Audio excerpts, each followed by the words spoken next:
Okay, so we're going to replace grips on a 2013 Harley Softail Deluxe.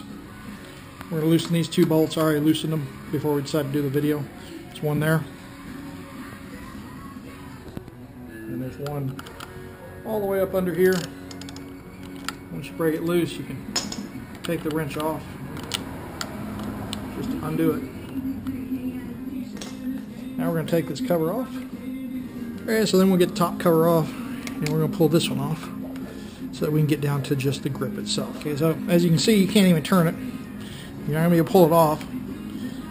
So, straighten the steering wheel. You take a flathead screwdriver, stick it under there. Put a little WD-40 in there. And then start working it around. It'll help loosen that grip without messing up the original grip. And you'll actually feel the adhesive that's under there popping.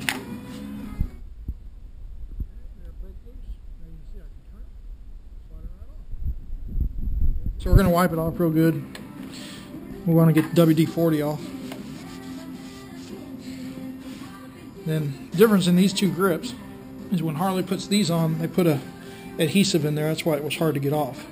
The new grips, you probably won't be able to see, has some little lines in there, and once you get it on to a certain point, like you can see there, it doesn't go on all the way. You actually have to tap it on, and it makes this grip, and you don't have to use adhesive. Not only that, it's got these little notches that are going to fit into the casing, which will keep it from spinning. So now we're going to put this part on. On the Softail, you'll see this is the top cover, and this will end up fitting in there. If I turn around, you'll see the little notches. That's what helps keep it from spinning once it's on. That's in. You can feel the clutch is able to engage the diaphragm down there. I'm going to stick this part on.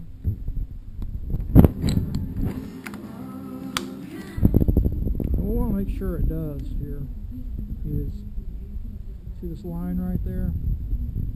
We want to make sure that when this thing's on, that seals, and around the back the same way.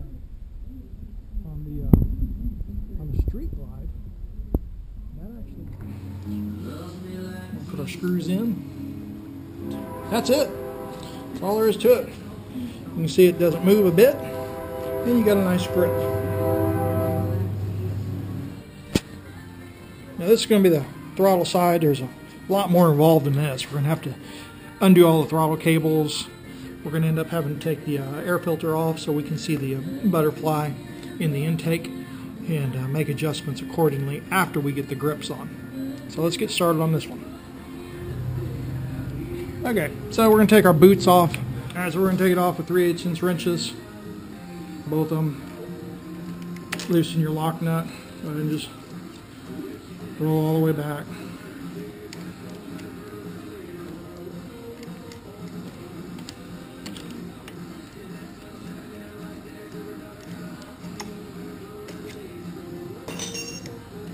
Okay, and then we're going to take the housing off. Same wrench, same Torx we used before. Loosen it. There's one on the bottom too. Alright, so the Torx screws are out. I'm going to pull the cover off. Then if you look down in here, you can kind of see the two cables that control your throttle, which is your return and your intake. So I'm just going to kind of pull that down a little bit. Also helps loosen them. This allows me to pull the little cable. And once you get it out, this is what you got to be real careful of.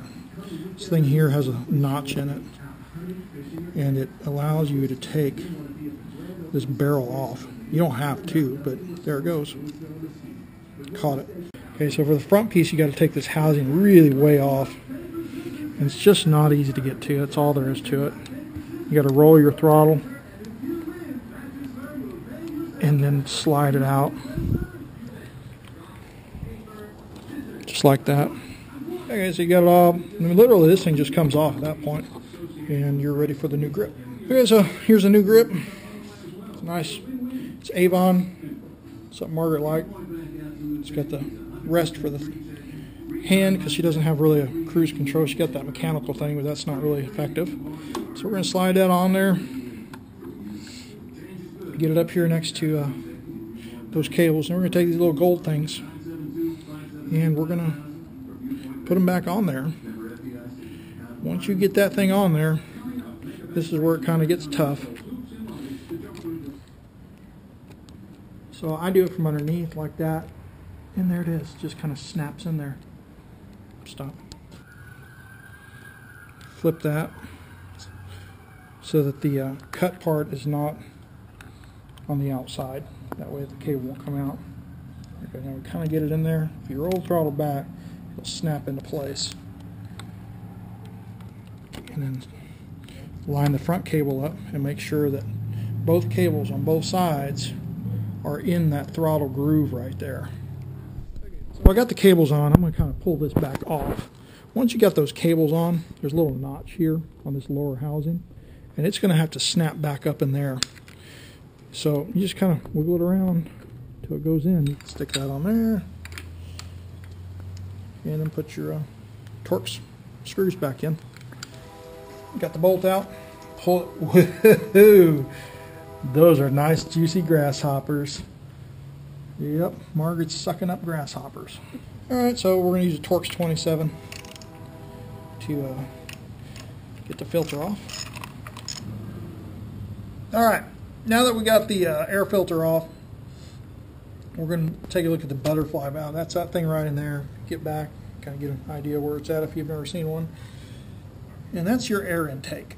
So if you go back up here where the throttle is and you turn your throttle back and forth, what that's going to do is it's going to open that butterfly. That's how the air goes in.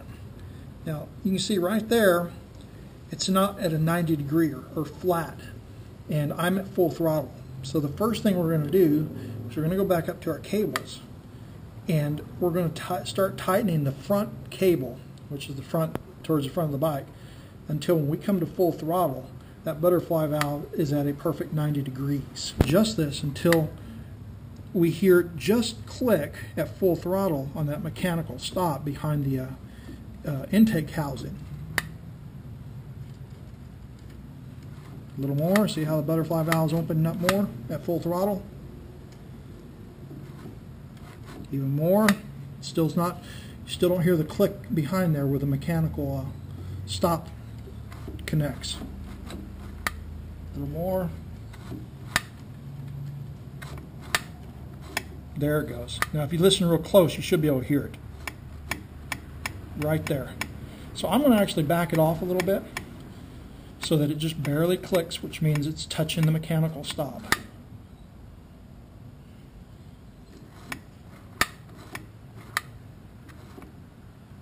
Now you can't hear it, so I went a little too far. There it is. And that's the throttle adjusted where it needs to be at full throttle.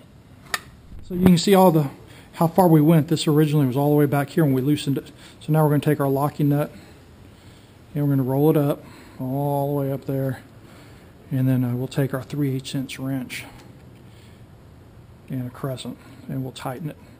Then we'll take our boot, we'll put our boot back on. If this slides hard or it starts to bunch up on you, take just a little tiny bit of WD-40, just spray it on here, move it back and forth, and it'll pop on right over there without any problem.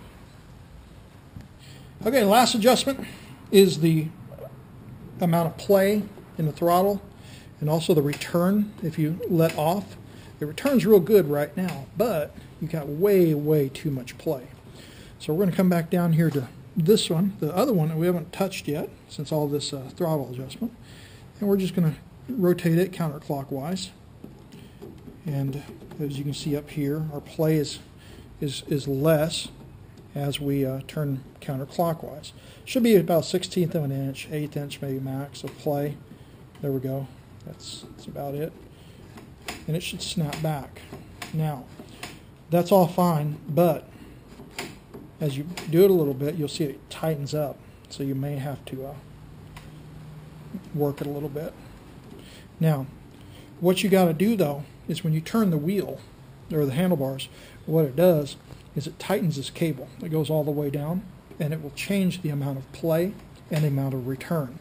So once you get it in the stationary position on the kickstand, then you're going to take the handlebars and you're going to turn them all the way around, and then you're going to check it again, because now you see there's zero play, nothing. So what you got to do is you're going to have to loosen that to make sure that you get a little bit of play from this position.